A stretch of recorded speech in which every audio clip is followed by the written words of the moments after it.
Competitor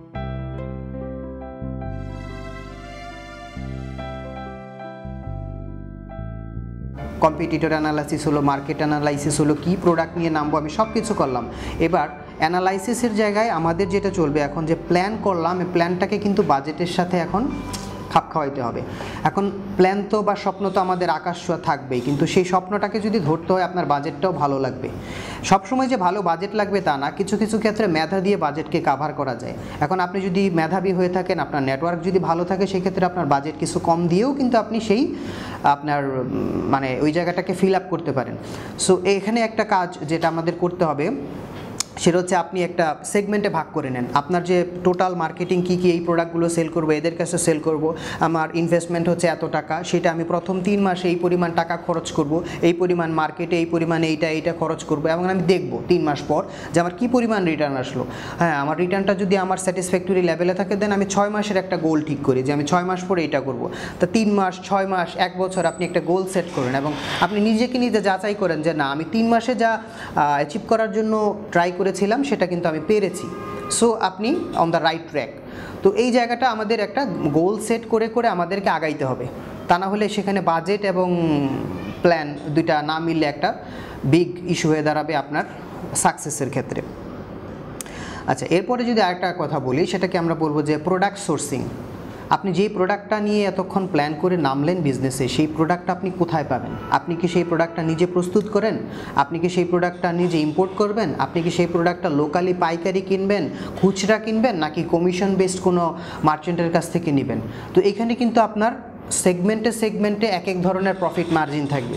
আপনি যদি প্রস্তুত করেন নিজে, তো সেটা আপনার প্রোডাক্ট, আপনি জানেন মার্কেটে সেটাকে সবচেয়ে হাই রেটে আপনি কত দামে বিক্রি করলে আপনার প্রফিট হবে। তো নিজে প্রস্তুত করতে পারলে প্রফিট মার্জিনটা বেশি থাকবে, এটা স্বাভাবিক। বাইরে থেকে যদি আপনি আমদানি করতে পারেন, সেটাও প্রফিট মার্জিন এর চেয়ে একটু কম থাকবে। বা ইউনিক প্রোডাক্ট যদি আমদানি করতে পারেন, কিছু কিছু ক্ষেত্রে বেশিও থাকতে পারে। সো এটা ডিপেন্ড করবে। তো আপনি এই জায়গাটাতে কিন্তু আগে ঠিক করে নেন যে আপনি কোন কোন জিনিসগুলো করবেন। আপনি কি নিজে প্রস্তুতকারক, উৎপাদক বা আমদানিকারক বা সাপ্লায়ার, বা আপনার সোর্সটা কোথায়? আপনার সোর্সিংয়ের জায়গাটা যত স্ট্রং থাকবে, আপনি কিন্তু প্রফিট মার্জিনের জায়গায় ততটা এটা নিয়ে একটু খেলা করতে পারবেন। তবে অবশ্যই আমি বলবো যে এখানে সোর্সিং ভালো হলেই যে আপনি ইউনিক হলেই যে আপনি একটা হাই প্রাইস নিয়ে বসে থাকবেন, সেটা কিন্তু বিচক্ষণতার কাজ হবে না। আপনার মার্কেটের সাথে কম্পিটিটিভ একটা প্রাইস দেন, তা না হলে কাস্টমার লেভেলটা খুব ন্যারো হয়ে যাবে, ছোট হয়ে যাবে যদি আপনি হাই প্রাইসে দেন। এবং একবার যদি কাস্টমার আপনাকে ধরে ফেলে যে না, এই সাইটে প্রাইস বেশি হয়, এবং এটা যদি কোনোভাবে সবার কাছে ছড়ায়, দেন অনেকেই হয়তো বলবে যে ওই সাইটে যায় না, ওই সাইটে প্রাইস বেশি, এটা ওইদিকে আরও কম প্রাইসে পাওয়া যায়। সো এমন কিছু করা যাবে না যেটা আমাদের ব্র্যান্ডিংয়ের জন্য মানে একটা লং টার্ম নেগেটিভ ইমপ্যাক্ট ফেলে। এরপরে আরেকটা ইম্পর্টেন্ট বিষয় হচ্ছে বিজনেসের কস্ট অ্যানালাইসিস।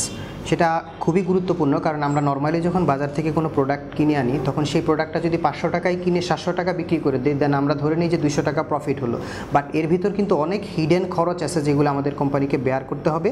সেই জায়গাগুলো যদি আপনি কাউন্ট না করেন, আলটিমেটলি দেখবেন যে আপনার যখন সেল হচ্ছে, আপনি তো জানতেছেন যে আমি 500 টাকার জিনিস 700 টাকা সেল করলাম, but end of the day যখন আপনি হিসাব করবেন, দেখবেন প্রফিট অ্যান্ড লস ইকুয়াল, মানে প্রফিট মার্জিন নাই। সেখানে আপনার ওয়েবসাইটের খরচ, আপনার অফিসের খরচ, ফার্নিচার, কর্মচারীর বেতন, আপনার ডেভেলপার, আপনার ডিজাইনার, এগুলো যদি থাকে, আপনি যদি যতই নেন, মার্কেটিং, এডিটিং, আপনার কি বলবো এখানে কাস্টমার কেয়ার, ডেলিভারি জাতীয় এই ধরনের ইস্যুগুলোতে আপনার অনেক যাইবে। এবং কিছু কিছু ক্ষেত্রে হবে কি, আপনার প্রোডাক্ট সেল হবে না, এবং কিছু কিছু প্রোডাক্ট ড্যামেজ হয়ে যাবে। সো সেই প্রোডাক্ট যেগুলো নষ্ট হচ্ছে, এই যে কস্টিংগুলো, এগুলো কিন্তু আপনি হিসাব করবেন। আপনার টোটাল প্রোডাক্ট কেনার পর আপনার এই জিনিসগুলোকে হিসাব করে তার সাথে অ্যাড করবেন, এবং এরপর আপনি সেট করবেন যে এবার আমি 200 টাকা প্রফিট করলে সেটার প্রফিট মার্জিনটা কত হয়। তা না হলে এই ক্ষেত্রে আমাদের নতুন উদ্যোক্তাদের অনেকেই ভুল করে থাকে যে জাস্ট প্রোডাক্টটার কেনা মূল্যের সাথে একটা অ্যাড করে দেয়, কিন্তু সাথে যে হিডেন অনেক খরচ আছে সেগুলো আসলে অ্যাড করতে ভুলে যায়। তো এটা একটা ইম্পর্টেন্ট ইস্যু।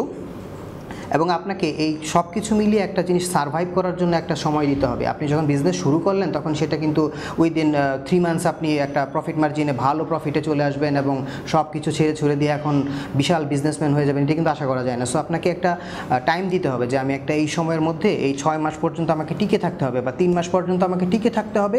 6 মাস পর্যন্ত যদি আমি এইভাবে টিকে থাকতে পারি, দেন আমার বিজনেস শাইন। তো এইরকম একটা মেন্টালিটি নিয়ে নামতে হবে। আর আরেকটা জিনিস বলবো যে সবসময় আপনি কিন্তু এটা আশা করবেন না যে আপনি যেভাবে চাচ্ছেন সেভাবেই সব কিছু হবে। তো অলওয়েজ আপনাকে একটা জিনিসে থাকতে হবে যে you have to change your plan accordingly. আপনার যখন যেই জিনিসটা প্রয়োজন হবে, নেসেসারি হবে, সেই জিনিসটা আপনি কিন্তু রাইট টাইমে রাইট ডিসিশন নিয়ে সেটাকে চেঞ্জ করে ফেলবেন। হ্যাঁ, আপনার প্ল্যানে হয়তো ইনিশিয়াল প্ল্যান এটা ছিল না, বাট এখন ডিমান্ড করতেছে এটা আমাকে চেঞ্জ করতে হবে, so you have to change it, otherwise আপনার বিজনেসে কিছু ঝামেলা হবে। আপনার যে সেল হচ্ছে কিনা এই জায়গাগুলো আপনি একটু মনিটর করবেন। সেলটা বাড়ে বা কমে, এটা কখন বাড়ে কখন কমে এটা আপনি মনিটর করতে হবে। যদি আপনার সেল বেড়ে যায়, এটা একটা ভালো দিক, সেল বেড়ে গেল, বাট আপনার খারাপ দিক যদি আপনি এটা মনিটর না করেন, কিভাবে? এখানে একটা অপরচুনিটি আপনি মিস করতে পারেন যে এই সপ্তাহে আমার বা এই মাসে আমার একটা ভালো সেল হলো, কী কারণে সেল হলো আপনি কিন্তু সেটা পয়েন্ট আউট করেন নাই। আপনি যদি সেটা পয়েন্ট আউট করতে পারতেন, নেক্সট টাইমে আপনি সেই মার্কেটিং পলিসিটা বা সেই ট্যাকটিকটা আপনি অ্যাপ্লাই করতে পারেন। আবার যদি লস হয়, কেন এই মাসে আমার সেলটা কমে গেল, এই জায়গাটাতে কিন্তু আপনি হিট করতে পারেন। তো এইভাবে লাভ লস বা এই ধরনের আপ অ্যান্ড ডাউন সেলের এগুলো আপনার মনিটর করতে হবে। এবং আরেকটা জিনিস, আপনি টোটাল কোম্পানির কর্ণধার, আপনি সব কিছু হয়তো আপনি ম্যানেজ করতে পারবেন না, অন্য কাউকে দিয়ে হয়তো ম্যানেজ করাতে হবে, but you have to control everyone. আপনাকে সব কিছু কন্ট্রোল করতে হলে আপনাকে ওই জিনিসটা সম্পর্কে মিনিমাম ধারণা থাকতে হবে। সো ই কমার্সের A to Z আপনি না পারলেও আপনাকে একটা জেনারেল নলেজ থাকতে হবে যে আপনার এমপ্লয়ি সেই কাজটা ঠিকমতো করছে কিনা। এটা একটা ভালো ইস্যু, যদি না করেন তাহলে একটু সমস্যা হয়ে যাবে। আপনার কানেকশনটা অনেক বড় করতে হবে। আপনার যত বড় নেটওয়ার্ক থাকবে, বিজনেস মানে হচ্ছে নেটওয়ার্ক, আপনি যত বড় নেটওয়ার্ক থাকবে, আপনার বন্ধু বান্ধব পরিচিত কাকে কখন কোন কাজে লেগে যাবে, কোথায় কোন সোর্সিংয়ে, একটা জিনিস হয়তো আপনি অনেক দিন ধরে খুঁজতেছেন, এটা হয়তো এমন এক লোকের কাছে পাইলেন যেটা হয়তো আপনি কল্পনাও করেন নাই। তো আপনার এই নেটওয়ার্কটা সবসময় যতটুকু বড় করা যায় সেই বড় করবেন। আর লাস্ট একটা পয়েন্ট বলবো, যেটা দিয়ে আমি আমার কথা শেষ করে দিতে চাই, সেটা হচ্ছে আপনাকে long term business policy apply করতে হবে। আপনার স্ট্র্যাটেজিটা থাকতে হবে 3 মাসের বিজনেস করতে আমি আসি নাই, আমি বছরের পর বছর বিজনেস করব। সেখানে কি অনেকে দেখা যায় যে মানে সস্তা বা লো কোয়ালিটির জিনিসপত্র অনলাইনে সেল করে। এখন সস্তা জিনিস দেখতে চকচকে হয়, দাম কম হয়, মানুষ কিনে যখন প্রতারিত হয়, আপনি তো দেখতেছেন আপনার সেল হচ্ছে, মানুষ কম দামে কিনছে, বাট 1 বছর 1.5 বছর পর দেখবেন যে আর কোনো রিটার্ন কাস্টমার আসছে না। কেন? কারণ যারা আপনার কাছ থেকে একবার কিনে নিয়ে গেছে সে আর দ্বিতীয়বার আসে নাই। তো আপনি 1 বছর 2 বছর খুব ভালো বিজনেস করলেন, প্রচুর সেল, বাট 2 বছর পর আপনার কেউই কিনে না। আপনি যত ভালো প্রোডাক্ট দেন তখন আর পাবলিক বিশ্বাসই করে না। কেন? কারণ আপনি শুরুতে low quality low graded product দিয়ে শুরু করছিলেন, কিন্তু সেখানে আপনি ভাবছিলেন যে প্রফিট মার্জিন তো অনেক বেশি, কন্টিনিউ করা যায়, বাট আপনার ফিউচার প্ল্যানে এটা কখনোই ভালো ডিসিশন হবে না। সো কোয়ালিটি প্রোডাক্ট নিয়ে মার্কেটে আসবেন, কোয়ালিটি প্রোডাক্টগুলোকে আপনার সাইটে করেন, আপনার সাইটটাকে ভালোভাবে ব্র্যান্ডিং করেন। আর এই প্ল্যানিংগুলোকে কোথাও কোনো ভুল আছে কিনা আপনার বন্ধু বান্ধব, আপনার নিকট আত্মীয় স্বজন যারা আছে সবাইকে দিয়ে তাদের সাথে শেয়ার করে জিনিসটাকে যাচাই করে নেন।